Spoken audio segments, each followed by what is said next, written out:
মুখ্যমন্ত্ৰী ডক্টৰ হিমন্ত বিশ্ব শৰ্মা ৰঙিয়াত মুঠ 545.19 কোটি টকাৰ আন্তঃগাঁথনি প্ৰকল্পৰ আধাৰশিলা আৰু শুভ উদ্বোধন মুখ্যমন্ত্ৰী ডক্টৰ হিমন্ত বিশ্ব শৰ্মাৰ ছাত্ৰ-ছাত্ৰীৰ দীৰ্ঘদিনীয়া অভাৱ দূৰ কৰি স্নাতকোত্তৰ পাঠ্যক্ৰম ৰঙিয়া মহাবিদ্যালয়ৰ আজি স্নাতকোত্তৰ নৱনিৰ্মিত ভৱন উদ্বোধন কৰে মুখ্যমন্ত্ৰীগৰাকীয়ে ৰঙিয়াৰ হৰদত্ত বীৰদত্ত ভৱনত উপস্থিত হৈ প্ৰধানমন্ত্ৰী নৰেন্দ্ৰ মোদীৰ জনপ্ৰিয় অনুষ্ঠান মন কী বাত কাৰ্যসূচীত অংশগ্ৰহণ কৰে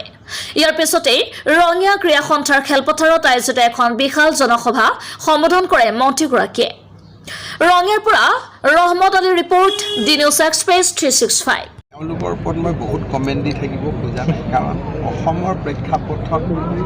কংগ্ৰেছ ইমান বৰ্তমান গুৰুত্বপূৰ্ণ এটা শক্তিও নহয় গতিকে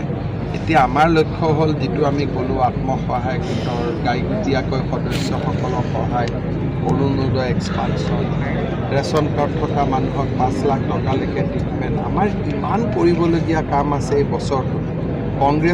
কংগ্ৰেছৰ কথা চিন্তা কৰিবৰ কাৰণে সময়ে নহ'ব 26 তাৰিখে নিৰ্বাচন আয়োগৰ দল আহিব গতিকে আমাৰ যিটো সমষ্টি পুনৰনি ব্যৱহাৰৰ কথা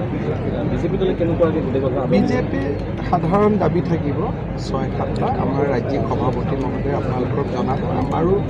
দলে ইলেকশ্যন কমিশ্যনক লগ কৰিব আমাৰ যিখিনি মনৰ ভাৱ যে এই ডিলিমিটেশ্যন প্ৰক্ৰিয়া আমাৰ অসমৰ জাতি মাটি ভেটি ৰক্ষাত সহায় হ'ব লাগে এই ধৰণে আমি স্মাৰকপত্ৰ প্ৰস্তুত কৰিছোঁ আমি স্মাৰকপত্ৰ স্যাৰ ৰঙিয়া সমষ্টিৰ মনোনয়ন সম্পৰ্কে ডিস্ট্ৰিবিউশন কৰিব বিচাৰিছোঁ মনোনয়ন বান্ধি অবৈধভাৱে খনন কাৰ্য দিনে নিশা চলি আছে যাৰ ফলত